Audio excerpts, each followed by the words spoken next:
Hello everyone, welcome to another lecture of human resource management. और आज हम start करेंगे एचआरएम का chapter number 5, human resource planning and job analysis, इंसानी वसाइल की मनसूबाबंदी और जॉब का एनालिसिस। ठीक है, काम का जो एनालिसिस होता है वो क्या होता है। तो ये चैप्टर नंबर 5 है। आज इसका हम इंट्रोडक्शन देख लेते हैं, ह्यूमन रिसोर्स प्लानिंग का इंट्रोडक्शन, कि इंसान के वसाइल की मनसूबाबंदी का तारुफ क्या होता है। Samsung recognized that their transition from regional manufacturer to innovative global leader would take more than a shift in strategy। आपकी बुक में शुरू लिखा हुआ है, सैमसंग के बारे में बताया गया है कि सैमसंग को पता चल गया था कि अगर उनको खुद को ट्रांजिशन करना है, मुंतकिल करना है, तब्दील करना है फ्रॉम रीजनल मैन्युफैक्चरर, इलाकाई मैन्युफैक्चरर से, प्रोडक्ट बनाने वाले से, इनोवेटिव ग्लोबल लीडर, पूरी ग्लोबल का अराउंड द वर्ल्ड एक जदीद लीडर बनना है अपने प्रोडक्ट्स के अंदर, चाहे वो कोई भी सैमसंग का प्रोडक्ट हो, मोबाइल फ़ोन्स हो, कैमरे हो, जो भी हो, वो take more than a shift in strategy. सिर्फ स्ट्रेटजी के अंदर शिफ्ट नहीं, बहुत सारी तब्दीलियां लेके आनी पड़ेंगी, अपनी हिकमत के अंदर तब्दीली से बढ़कर कुछ करना पड़ेगा। It was necessary to attract, train and retain management talent that had a global perspective and cultural understanding of not only Korea but also the region in which they wish to expand. अब उन्होंने कहा कि Samsung को पता चल गया था कि इट वॉज नेसेसरी, कि ये बहुत ज़रूरी है कि हम अट्रैक्ट करें, अपनी तरफ खींचें, ट्रेन करें, तरबियत करें और रिटेन करें, बरकरार रखें मैनेजमेंट टैलेंट को, यानी कि काबिल एम्प्लॉयज़ को, काबिल मैनेजर्स को, काबिल वर्कर्स को अपने पास। That had a global perspective and culture understanding, जिनके पास ग्लोबल पर्सपेक्टिव हो, ग्लोबल ख्यालात हों, ठीक है, और कल्चरल अंडरस्टैंडिंग हो ऑफ नॉट ओनली कोरिया, सिर्फ कोरिया के लिए ही नहीं, लेकिन बट आल्सो द रीजन, उन इलाकाओं की भी, उन रीजन्स की भी जहां तक कोरिया अपने आप को एक्सपैंड करना चाहता है। इन सिंपल वर्ड, सैमसंग को पता चल गया था कि ज़रूरी है कि हम ऐसे लोगों को अपनी ऑर्गेनाइजेशन में लेके आएँ जो सिर्फ कोरिया के लिए, कोरिया तक ना सोचे, उनकी जो नॉलेज है, उनकी अंडरस्टैंडिंग जो है वो कोरिया तक ना हो, वो अराउंड द वर्ल्ड हो, जहाँ जहाँ तक हम अपने प्रोडक्ट को एक्सपैंड करना चाहते हैं। ऐसे लोग आएंगे तभी हम इनोवेटिव ग्लोबल लीडर जो है वो बन पाएंगे। आगे कहते हैं, in order to accomplish their strategy it was necessary to partner with HR to design a plan to hire people. अब अपनी हिकमत अमली को अकॉम्प्लिश करने के लिए, अपनी इस स्ट्रेटजी को अकॉम्प्लिश करने के लिए कि हमने ग्लोबल लीडर बनना है, लोगों को अट्रैक्ट करना है जिनके पास अंडरस्टैंडिंग हो अराउंड द ग्लोब की, तो ये नेसेसरी है कि एचआर जो हमारा डिपार्टमेंट है, ठीक है, उनके साथ एक अच्छी पार्टनरशिप की जाए और ऐसा प्लान बनाया जाए कि जो लोग हमें चाहिए अपना काम करने के लिए, अपनी स्ट्रेटजी को अकॉम्प्लिश करने के लिए, उनको हायर किया जाए। ठीक है, तो ये बेसिकली बताया गया कि आप किस तरह से ग्लोबल लीडर बनते हैं जब आपके पास अच्छे लोग होंगे जिनके पास ग्लोबल पर्सपेक्टिव होगा, ठीक है, नुक्ता नज़र, उनके ख्यालात, ठीक है, वो ग्लोबल होंगे, अराउंड द वर्ल्ड होंगे, और उनके जो अंडरस्टैंडिंग होगी कल्चर की वो हर जगह की होगी, कि वो हर जगह की सकाफत को समझते होंगे और उसी तरह से वो स्ट्रेटजी करते होंगे। तो उन ऐसे लोगों को भर्ती करने के लिए एचआर का डिज़ाइन बनाना चाहिए जो कि अच्छे लोगों को हमारी ऑर्गेनाइजेशन के अंदर लेके आए। इन दिस चैप्टर, इस चैप्टर के अंदर we will examine how effective human resource planning can increase retention, improve job satisfaction, motivation and productivity by matching employee with jobs that are well designed and have a clear connection to the mission of the organization।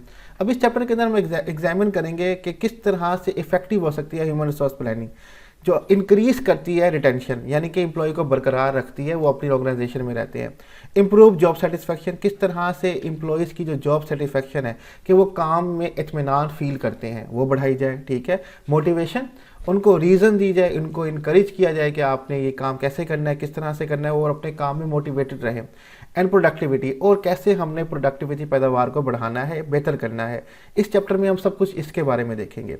Bye matching employee with job, ये अब कैसे होगा, ये सब चीज़ें कैसी होंगी, retention कैसे होगी, जॉब सेटिस्फेक्शन कैसे होगा, इसमें हम करेंगे जो एम्प्लॉयज़ के हैं, एम्प्लॉयज़ जो है उनकी स्किल्स को उनकी जॉब के साथ मैच करेंगे और उनको वही काम करने को कहेंगे जो उनके लिए बना है। ठीक है, और हमें कनेक्शन करना है कि एम्प्लॉय जो जॉब कर रहे हैं वो ऑर्गेनाइजेशन के मिशन को पूरा करें।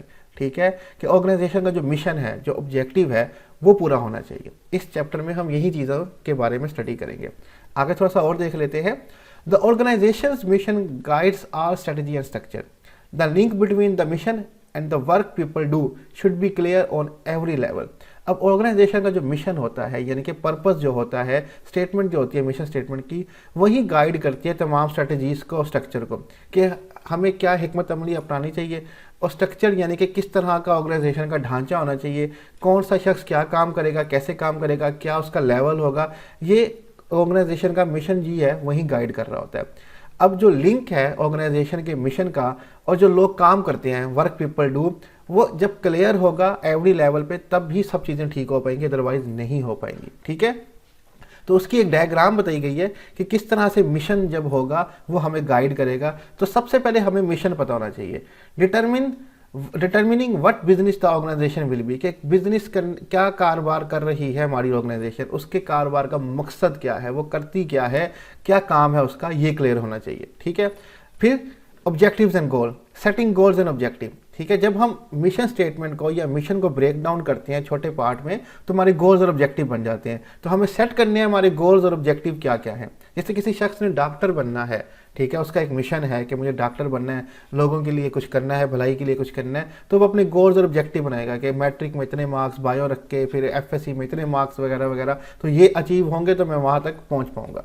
इसी तरह ऑब्जेक्टिव एंड गोल के बाद आपकी स्ट्रैटेजी, ठीक है, हिकमत अमली, determining how goals and objective will be attain, कि किस तरह से आप अपने गोल्स और ऑब्जेक्टिव को अटेन करेंगे, हासिल करेंगे, उसके लिए तमाम हिकमत अमली, पॉलिसीज, रूल, रेगुलेशन, तरीक़ेकार बनाए जाएंगे।